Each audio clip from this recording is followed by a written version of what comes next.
નમસ્કાર દર્શક મિત્ર, હું છું પૂજા ચતુર્વેદી અને તમે જોઈ રહ્યા છો જંબુસર ન્યૂઝ ચેનલ ના ડિજિટલ પ્લેટફોર્મમાં આપનું હાર્દિક સ્વાગત છે। આજના મુખ્ય સમાચાર।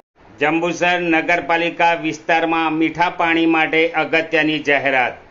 જંબુસર નગરપાલિકા વિસ્તારના રહીશોને જણાવવામાં આવે છે કે તારીખ 27/4/2026ના રોજથી સારોત કેનાલથી મળતો પાણી પુરવઠો કેનાલ બંધ થવાના કારણે મીઠા પાણીનો પુરવઠો બંધ થયેલ છે તથા જંબુસર નગરપાલિકા નાગેશ્વર તળાવમાં પાણી લીલાશ પડતું હોય જે આપી શકાય તેમ નથી।